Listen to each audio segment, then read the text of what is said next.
Cranberry Halloween. The New England October evening skies were bright and blue. Orange and yellow pumpkins lay in the fields, and the smell of cider was everywhere. Halloween! Wonderful Halloween is coming, said Maggie, throwing her hat in the air. Grandmother stirred her cake. Halloween is coming, but there will be 2 weeks of hard work before it does. All the money for the new dock must be in on Halloween night, or it can't be finished by winter. A week ago, when the Cranberryport dock had been swept away by a wild storm, the townspeople had gathered in dismay at their town hall. What would Cranberryport be without a dock? Where would they tie their boats? Where would the children gather to fish and swim? Where would they all meet to picnic and watch sunsets? "We will build a new dock," said the mayor. "And we will all help to raise the money," said Grandmother. "Suffering codfish, I'll collect the money," said Mr. Whiskers, saluting proudly. "I have my grandfather's money box." "Then you shall be treasurer, Mr. Whiskers," said the mayor. "And I'll guard your blinking money with my life," said the old clam digger. But not everyone wanted Mr. Whiskers to be treasurer. Mr. Grape was not about to let his least favorite neighbor enjoy such an honor. "I object!" He banged his cane on the floor. I double object! Mr. Whiskers doesn't pull his weeds, doesn't paint his house, doesn't wash his windows. He'll lose your money."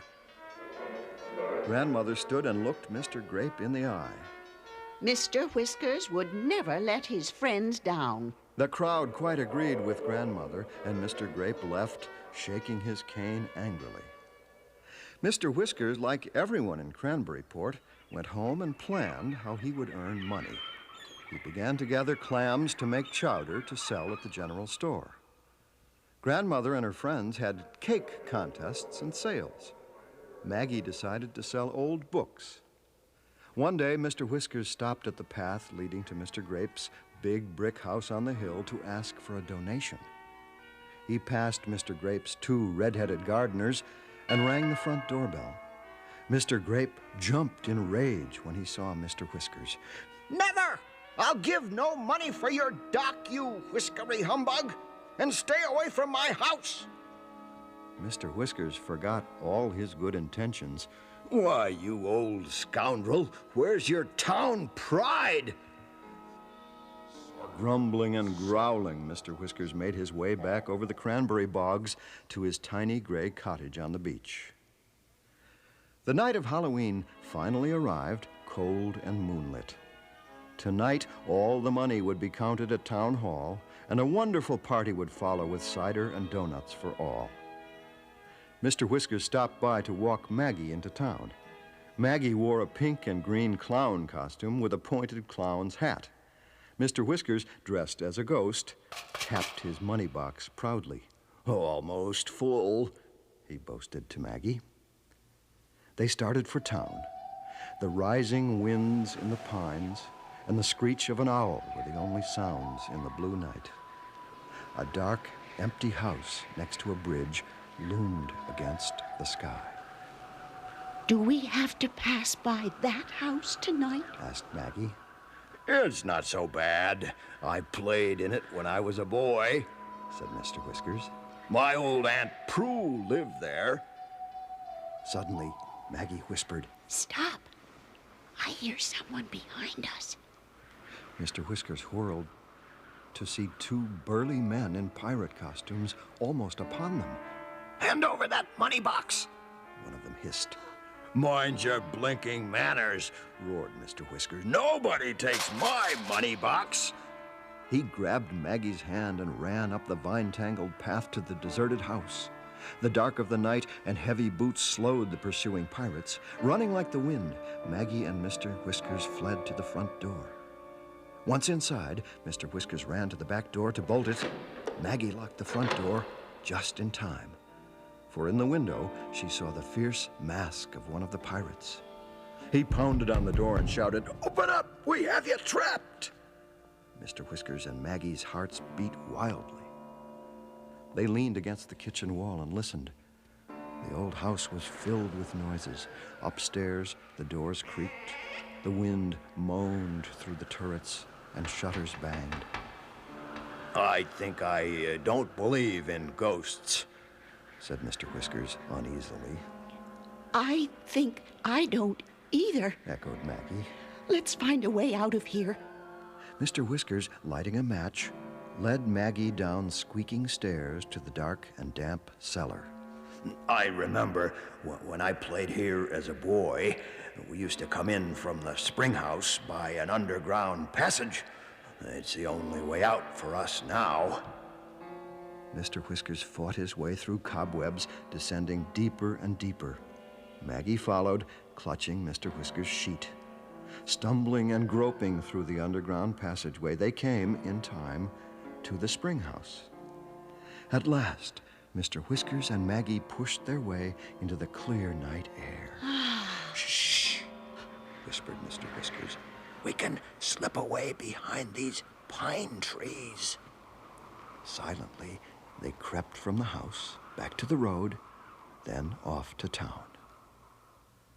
At Town Hall, Grandmother worried and fussed. Oh, dear. The mayor fumed, and the rest of the my. party became impatient at the absence of Mr. Whiskers and Maggie.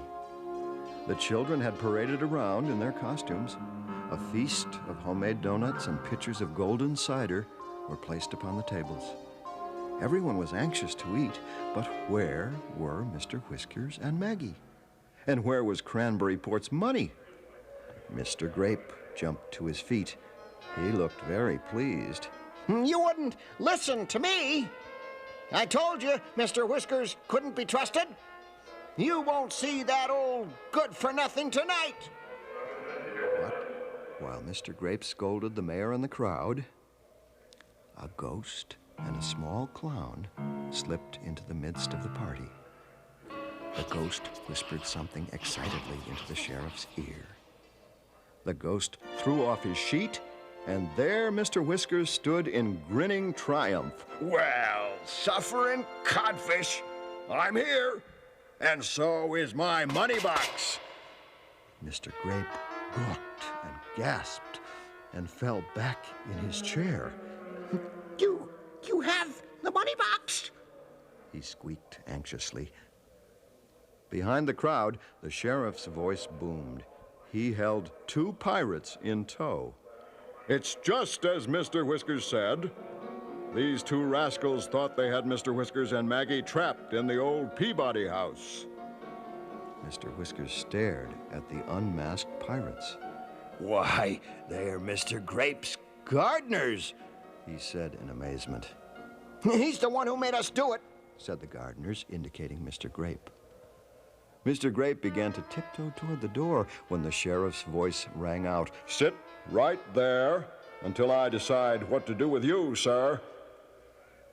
Now the mayor, who had been counting the money for the new dock, threw up his hands and faced the crowd. Bad news, he said. There just isn't enough money for the new dock. The crowd groaned. Mr. Grape raised his hand. Would you allow this public-spirited citizen to make up the difference? He said with what he hoped was a winning smile. The sheriff asked for Mr. Whiskers' decision. Mr. Whiskers took a bite of donut, brushed the sugar from his brass-buttoned coat, and hummed a little tune.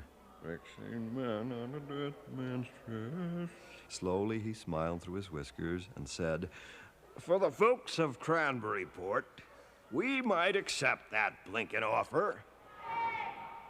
The sheriff turned to the pirates. And you two had better tend to your gardening. Mr. Grape sighed with relief. The rest of the evening was a Halloween celebration.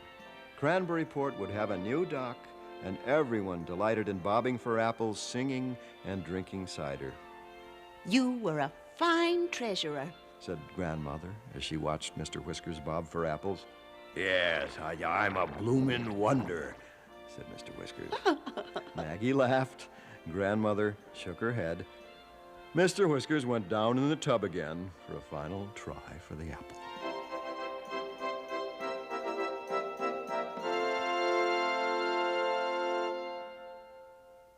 Now for something really special, try Grandmother's cranberry dessert.